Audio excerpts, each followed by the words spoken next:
Hello there. This is Lisa Adkins, and you got me for 5 minutes with Lisa. So, the Scrum Alliance has asked me to answer a question from one of their members for a magazine they have coming up called Agile Vox. The first edition's coming out soon, and there's a little bit of a Q&A section, and I and other Agile coaches will be answering questions for it. And so that will be in the Agile Vox magazine, and you also have this video. So here's the question, written on a sticky, of course. My managers don't get why we're doing Scrum. How can we briefly explain in a way that will matter to them? This is a good question, and it's probably one of the essential questions for practicing Scrum well in organizations now, as Scrum has moved by and large beyond the team level. It's almost normal that teams use Scrum now, and there's kind of a glass ceiling that a lot of Scrum teams hit when managers don't quite know how they fit. So to answer this question, I want to leverage a model called Integral Agile. This is one of the foundational models in Michael Spade's upcoming book called Coaching the Agile Enterprise. And it's one that we teach in all of our classes at Agile Coaching Institute. And I find it really useful for answering these questions because typically when these questions get answered, they get answered from just one perspective.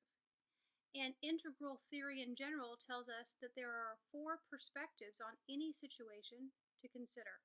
And so I want to answer it through all 4 of these. So the first perspective to consider is the it perspective. It's all the different it things out there, a product, a process, a metric, something you can measure. So from the it perspective, managers need information. They need to know how the Scrum process works. They need to know what their role is. They need to know how they fit. So just really basic information like that. What is this Scrum thing and how does it work? And so there are all kinds of books and resources out there for that. And one that I like particularly for managers because it was written for them is called Essential Scrum. It's a book by Kenneth Rubin. And so that might be a good resource for you to get some language around explaining to them how this Scrum thing works. Okay, that's the it perspective, only one perspective of 4. So we have 3 more to go. Here's the deal.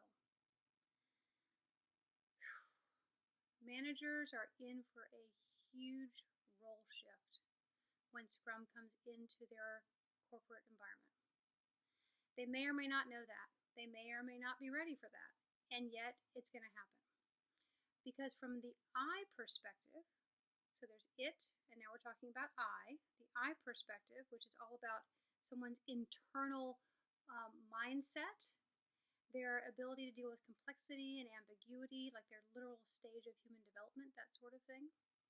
So from the I perspective, Agile managers, well, let's put it this way, managers who are becoming Agile managers go through the shift from believing that their job is to drive results to believing that their job is to create environments within which results happen. So think about that. Going from driving results to creating environments for results. That is a huge shift. And so you might need some help with this shift for people who know how to train managers to become Agile managers. And we are starting to see that training in the world now. So that's the I perspective and that huge shift. Now there are 2 more perspectives we're going to talk about. The it's, I-T-S, the it's, and the we. So let's go to the it's perspective first. If the manager is starting to get this idea that their job is to design environments that create results, then they're going to stop monkeying around in all the business of the team, that the team can pretty much now handle on their own because they're using the Scrum framework. And instead, they're going to pick their head up and look in the rest of the organization and say, oh my gosh, look at all these things that stop the team from delivering. This is my job. This is what I need to do. I need to look at the processes, the structures, the end-to-end product flow that's happening in the organization and make it so that my team gets what they need and make it so that when they deliver results, when they deliver value, it goes out to customers as fast as possible. So that's a huge, big job, a huge, big, meaty job that managers need to be doing in a Scrum environment. So that's kind of cool. And requires managers to level up their skills. Okay, so we talked about it, I, we talked about it's, now we're going to talk about we. We is about relationships, and culture in the workplace. And more than ever, because Scrum is so fundamentally different than any project management method or any method of work we've had before, it's really imperative that we have some transparent conversations with one another. And specifically for a team and the manager or the managers around that team to design an alliance for how they want to work together. It's no longer a given about how this works. It has to be talked about. So what they're going to do is they're going to create a shared understanding of, from the team's perspective, what behaviors enable us, what behaviors inhibit us, what things can you do, manager, that would be really useful, what things could you do that would be really harmful. And from the manager's perspective, what information do I need from the team?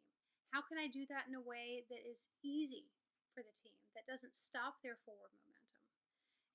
And from the manager's perspective, when do you want me? When do you want my help? When do you want me to stay out? So actually having to talk about these things and create a shared alliance about how the manager or managers and the team are going to work together. So it's not just as simple as telling managers what to do or telling them how Scrum works. That's a good start, but it really is a whole system of helping managers shift into the 21st century and to do the sorts of things Scrum is asking them to do. So I hope this has been helpful. Bye for now.